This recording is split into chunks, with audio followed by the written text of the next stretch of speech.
ஓம் சாந்தி.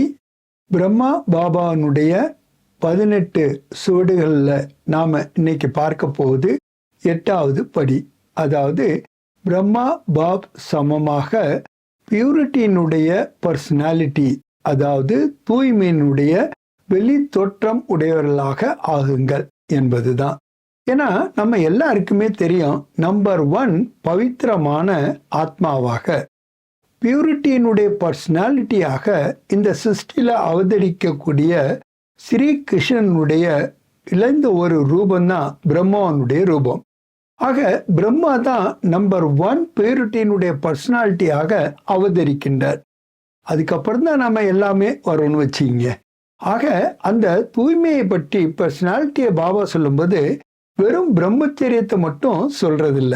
அதுக்காக பிரம்மச்சரியம் இல்லாமே நம்மளால இருக்க முடியாது. ஆக எண்ணம், சொல், செயல், நம்மளுடைய கனவுல கூட அப்பவித்திரமான தன்மை என்பது இருக்கக்கூடாது. இது நமக்கு தெரியும். ஆனா ஒரு இடத்துல பாபா ரொம்ப ஆழமான ஒரு ரகசியத்தை சொல்றார். பியூரிட்டியினுடைய எக்ஸ்பிளனேஷன் கொடுக்கும்போது பாபாவை நாம கம்பெனியனாக ஆக்கி கொள்ள வேண்டும். நாம் பாபானுடைய கம்பெனியிலேயே இருக்க வேண்டும். ஆக பாபாட்ட நாம கம்பெனியனாக அவர் ஆக்கி கொண்டு இருப்பதுதான் முழு நாள்லையும் சம்பூர்ணமான பவித்திரமான தன்மை என்று கூறுகின்றார். ஆக பாபா நினைவு இல்லாம நம்மளால செயல்களை கூட செய்ய முடியாது. காரணம், செய்விப்போர் பாபா, நான் செய்வதற்கு நிமித்தமாக இருக்கின்றேன் என்ற நிமித்தமான பாவனை இருக்கும்போது ஆட்டோமேட்டிக்கா நாம எது செஞ்சாலும் கூட, கர்மத்துல நாம எப்படி நடந்து கொண்டு இருந்தாலும் கூட, நம்மளுடைய பிஹேவியர் எப்படி இருந்தாலும் கூட பாபாவுடைய நினைவு நம்ம கூட இணைந்து விடுகின்றது. இன்னொரு இடத்துல பாபா சொல்றாரு, இந்த ஆனாதி மற்றும் ஆதி அந்த சுமிருத்தியின் மூலமாகத்தான் நீங்க இந்த தூய்மையினுடைய சம்பன்னமாக ஆக முடியும். வெறுமனே நீங்க ஆத்மா என்று நினைத்தால் தூய்மையாக முடியாது. அதற்கு பதிலாக நான் அனாதியில ஆத்மா எப்படி இருந்தேன், ஆதியில நான் எப்படி இருந்தேன் என்ற அந்த சுமிருத்தியில அதனுடைய சொரூபமாக ஆகும்போதுதான் உங்களை தூய்மையை முழுமையாக கடைபிடிக்க முடிகின்றது.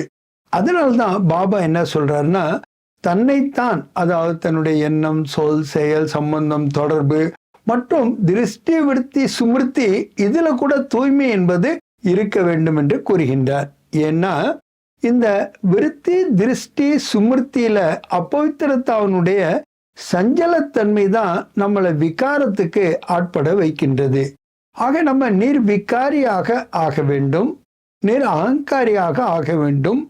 நாம சர்வகுண சம்பன்னமாக ஆக வேண்டும் என்றால் இந்த திருஷ்டி, விருத்தி, சுமிருத்தியில சஞ்சலத்தன்மை என்பது கொஞ்சம் கூட இருக்கவே கூடாது. ஆக நிகழ்காலத்திலேயே நாம பூஜைக்கு உரியவர்களாகவும் சிரேஷ்டமானவர்களாகவும் பிறர் அனுபவம் செய்ய வேண்டுமெனில் நாம இந்த பியூரிட்டியினுடைய பர்சனாலிட்டியில இருக்க வேண்டியது அவசியமாக இருக்கின்றது. பர்சனாலிட்டி நாம கூறுவது சம்ஸ்காரத்தை தான். நம்மளுடைய சம்ஸ்காரம் பவித்திரமாக இருந்தாதான் நம்மளுடைய எண்ணம், சொல், செயல்ல நம்ம பவித்திரமாக இருக்க முடியும். ஏன்னு பார்த்தீங்கன்னா இந்த சம்ஸ்காரம் தான் எண்ணமாக எழுகின்றது, நம்மளுடைய உணர்வுகளாக எழுகின்றன. அந்த உணர்வுகள் மற்றும் எண்ணங்களுக்கு ஏற்பதான் நம்ம செயல்களை செய்கின்றோம். இதெல்லாம் நம்ம அடிப்படையா தெரிஞ்சிருக்கின்றோம். இதுல நாம புரிந்து கொள்ள வேண்டிய விஷயம் என்னவென்றால், நம்மளுடைய பர்சனாலிட்டியை நாம தூய்மையாக ஆக்கிக் கொள்வது என்றால் திருஷ்டி, விருத்தி, சுமிருத்தி இந்த மூன்றுலையும் நாம பரம பவித்திரமாக இருக்க வேண்டும். அப்ப சுமான நமக்கு நான் பரம பவித்திர ஆத்மா என்ற ஒரு சுமிருத்தி எப்போதுமே இருக்கணும். அப்ப நான் இந்த கர்மேந்திரங்கள் மூலமாக காரியங்களை செய்வித்து கொண்டிருக்கின்றேன். ஒரு பக்கம் நம்ம பாபாவுக்கு செயல் செய்வதற்கு நிமித்தமாக இருக்கின்றோம். கரவனார் பாபா, நாம் கரன்கார் செய்பவர்கள் என்று. ஆனா எது வரைக்கும் நான் ஆத்மா கர்மேந்திரியங்களை செய்விக்கின்றேன் என்று செய்விப்பவனாக ஆகின்றேனோ அப்பதான் நம்மளால பாப் சமானாக ஆக முடியும். இல்லைன்னா நார்மலா என்ன குறை சொல்லிடுறோம், எனக்கு அப்படிப்பட்ட எண்ணங்கள்லாம் வந்துடுது, நான் வரணும்னு நினைக்கவே இல்லை, அது தானா வந்துடுது. தானால எதுவுமே வர்றதில்ல, எது உள்ள இருக்கோ அதுதானே வெளியில வருது. ஆக சம்ஸ்காரத்தினுடைய வசமாகத்தான் எண்ணங்களும் வருகின்றன, நம்மளுடைய பிஹேவியர் ஆட்டிடியூட் எல்லாமே வருகின்றது. அதனாலதான் பாபா சொல்றாரு, விருத்தி சுமிருத்தி திருஷ்டி இந்த மூன்றுலையும் பவித்திரமான ஆத்மாவாக நீங்கள் இருக்க வேண்டும். அப்ப சுமிருத்தியில பவித்திரமா ஆறுதுன்னா என்ன, நான் என்னை மட்டும் பரம பவித்திர ஆத்மா என்று நினைத்தால் போதாது, பிறரையும் நாம் அவர்களுடைய அனாதி ஸ்வரூபத்தில் பார்க்க வேண்டும். அந்த ஆத்மாவும் பரம பவித்திர ஆத்மாதான். அனாது அப்படி இல்லையே, அப்படி தெரியலையே, அது விகாரத்தில வடப்பட்டு பந்தனங்கள்ல பற்றுகள்ல தானே மாட்டிக்கிட்டு இருக்கே அப்படின்னு நம்ம நினைக்க கூடாது. ஏன்னாக்கா நாம இந்த பவித்திரத்தானுடைய பர்சனாலிட்டியை கொண்டு வரணும்னா பாபா அதுக்கு ஒரு இலகுவான தாரணையை சொல்லியிருக்கார். அது என்னன்னு கேட்டா உங்களுக்கு ரொம்ப ஆச்சரியமா இருக்கும். ஈஸியா நம்மளால செய்யக்கூடிய ஒன்றுதான். முழு நாளும் நம்ம என்ன பண்ணணும், தொடர்பில்லாத விஷயங்கள், எனக்கு அதுக்கு சம்பந்தமே இல்லை. அதே மாதிரி இரண்டாவது வீணான விஷயங்கள்.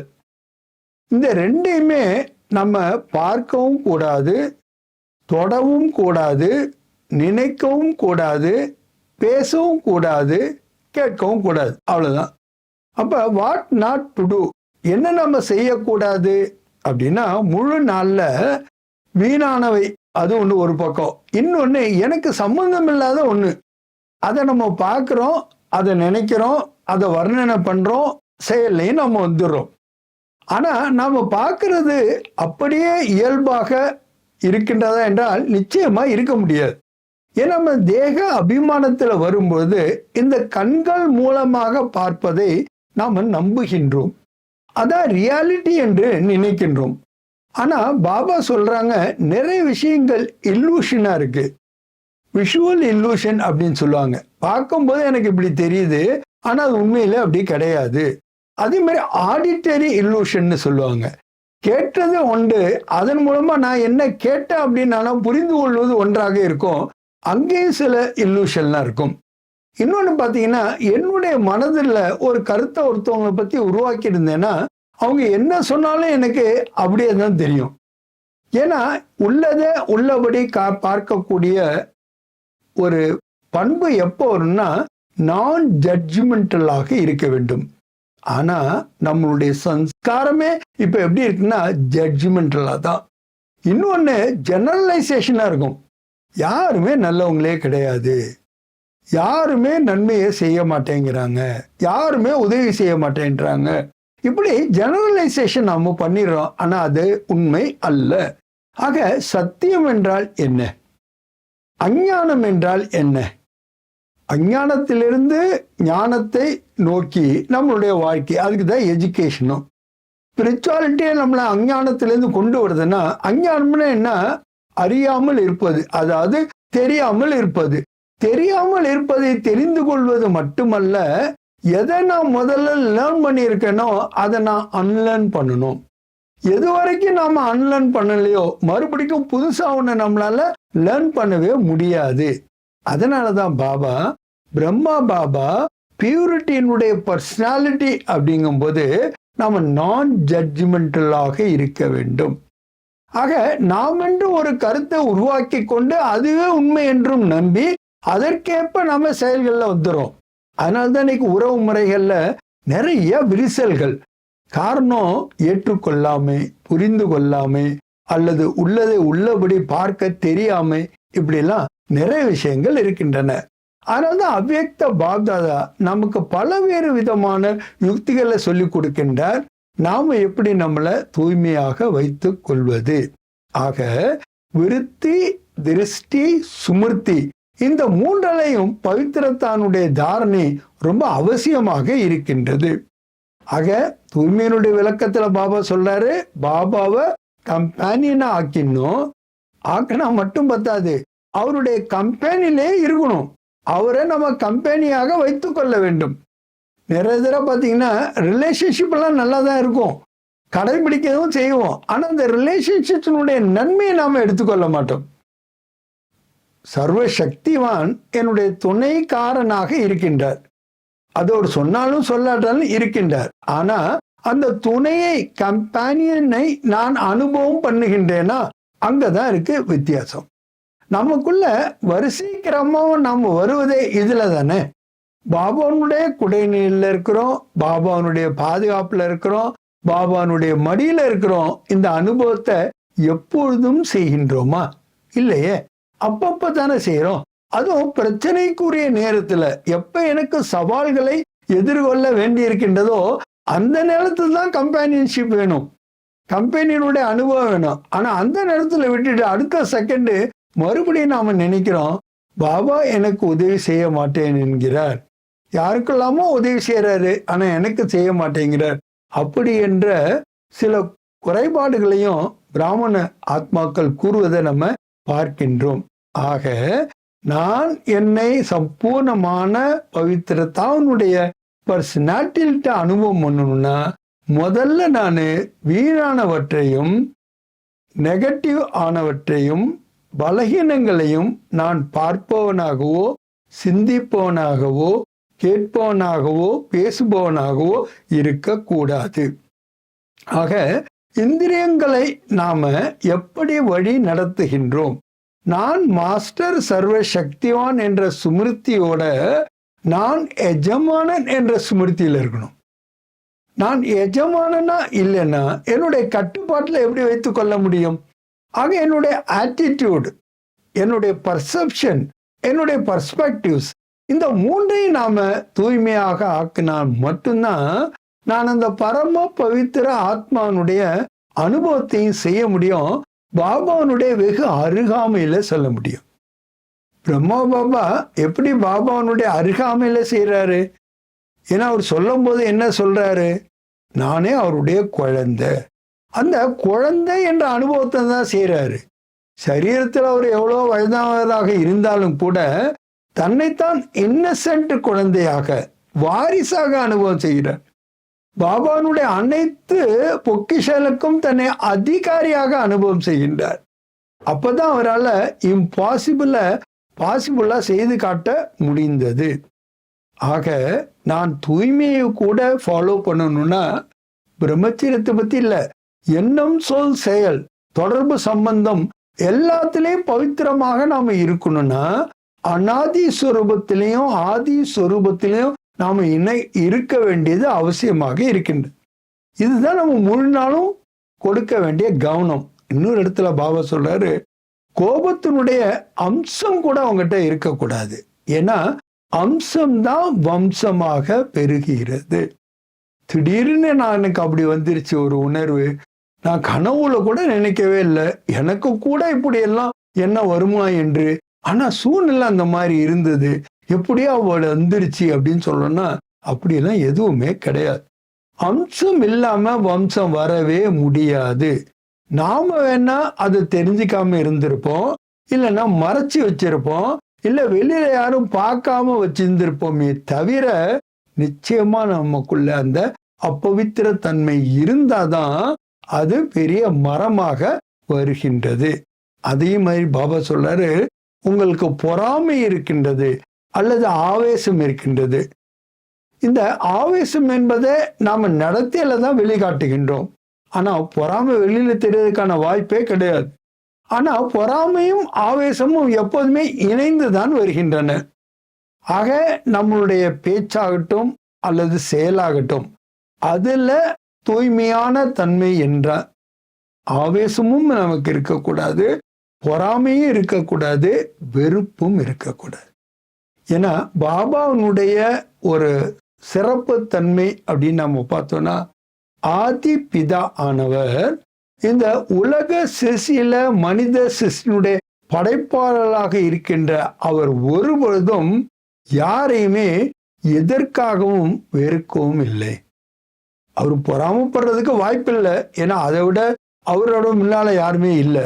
ஆனாலும் பாபா எப்போதுமே குழந்தைகளை தன்னை விட உயர்ந்தவர்களாக மதிக்கின்றார். தான் எவ்வளவுதான் உயர்ந்தவராக இருந்தாலும் கூட குழந்தைகளை கூறும்போது நீங்கள் இரட்டை பூஜைக்கு அதிகாரிகளாக இருக்கின்றீர்கள், 3 லோகத்தினுடைய அதிகாரிகளாக இருக்கின்றீர்கள், ஜீவன் முக்தியினுடைய அதிகாரிகளாக இருக்கின்றீர்கள். நானோ பிறப்பு இறப்புல கூட வருவதே கிடையாது. ஆக என்னுடைய தலையில் அமர்ந்திருக்கக்கூடிய குழந்தைகள் என்று நம்மளை அதிகமாக மரியாதை கொடுக்கின்றார். அதனால்தான் அவர் சொல்றாரு, நானே குழந்தைகளுடைய காலத்தை பார்க்கும்போது உலக ராஜ்ய அதிகாரியாக ஆகக்கூடிய குழந்தைகள் என்று பார்க்கும்போதுதான் நான் நமஸ்தே கூறுகிறேன் என்று கூறுகின்றார். ஆக தன்னை விட அதிகமாக நம்மளுடைய தரத்தை அவர் நினைக்கின்றார். அவருடைய விருத்தி அப்படிப்பட்டதாக இருக்கின்றது. அதனால்தான் அவருடைய விருத்திக்கு முன்னாடி நாம போகும்போது நம்மளுடைய பலகீனங்கள் அல்லது குறைகள் எதுவுமே நம்மளுடைய சுமர்த்தியில வருவது கிடையாது. ஆக ஒரு பரம பவித்திரமான ஆத்மா என்றால், அதாவது பியூரிட்டியினுடைய பர்சனாலிட்டியினுடைய ஆத்மா என்றால், அதனுடைய தொடர்பில் வருபவர்கள், அதனுடைய சம்பந்தத்தில் வருபவர்கள் தன்னைத்தான் பரம பவித்திரமான ஆத்மாவாக ஆக்கிக் கொள்வதற்கான முயற்சி ஈடுபடுபவர்களாக ஆகிவிடுகின்றார். பிரம்மா பாபானுடைய லைஃப் ஹிஸ்டரியில பார்த்திருக்கின்றோம். ஒருத்தர் அவரை கொல்றதுக்காக வருகின்றார், பாம்பு எடுத்துட்டு வருகின்றார், விஷம் எடுத்துட்டு கொண்டு வருகின்றார். ஆனாலும் பாபா அவர் கூப்பிடுகின்ற ஒரே ஒரு வார்த்தையில, ஆவோ பச்சே, என்னுடைய இனிமையான குழந்தைய நீ வா அப்படின்னு கூப்பிட்ட அடுத்த மாத்திரத்துல சரண்டர் ஆயிடுறார். அங்க புத்தி ஒன்றும் காரியம் செய்யல. அவருடைய விருத்தியானது அப்படிப்பட்ட வாயுமண்டலத்தை உருவாக்கி விடுகின்றது.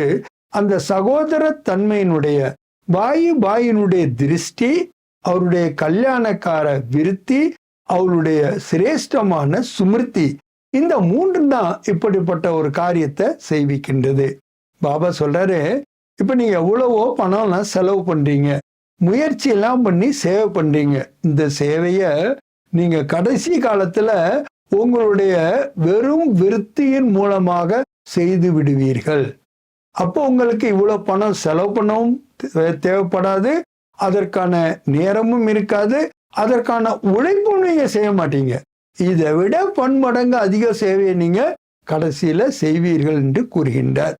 ஆக அதற்கு நாம என்ன செய்யணும்? இப்ப அந்த பியூரிட்டியினுடைய பர்சனாலிட்டியில இருக்கணும். நம்மளுடைய சம்ஸ்காரத்துல கூட, அதாவது கனவுல கூட அபவித்திர தன்மையினுடைய ஒரு துளி கூட இருக்கக்கூடாது, ஒரு அம்சம் கூட இருக்கக்கூடாது. இல்லாமல் இருக்கின்றோமா என்று நம்மை நாம கவனித்து கொண்டு இருந்தாலே போதுமானது. ஏன்னா சங்கம யுகத்தினுடைய பிராப்தியை நாம அடைந்தாலே போதும், சத்தியத்தினுடைய ராஜ்ய பாக்கியத்தை அடைவதற்கு தகுதி உள்ளவர்களாக ஆகிவிடுகின்றோம். ஆக வெறுமனே பர்சனாலிட்டி மட்டுமல்ல, அத்தாரிட்டியினுடைய அனுபவத்தை நீங்க பிறருக்கு செய்விக்க வேண்டும்.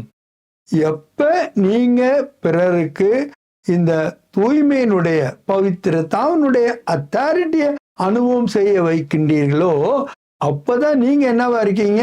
பியூரிட்டியினுடைய பர்சனாலிட்டியாக இருக்கின்றீர்கள் என்று பாப்தாதா கூறுகின்றார். ஆக பியூரிட்டியினுடைய பர்சனாலிட்டியில இருக்குன்னா, நமக்கு சம்பந்தம் இல்லாத அல்லது வீணான அல்லது நெகட்டிவான எதையுமே நாம் பார்க்கவும் மாட்டோம், நினைக்கவும் மாட்டோம், பேசவும் மாட்டோம், கேட்கவும் மாட்டோம். இதுதான் நம்மளுடைய அடையாளமாக இருக்கின்றது.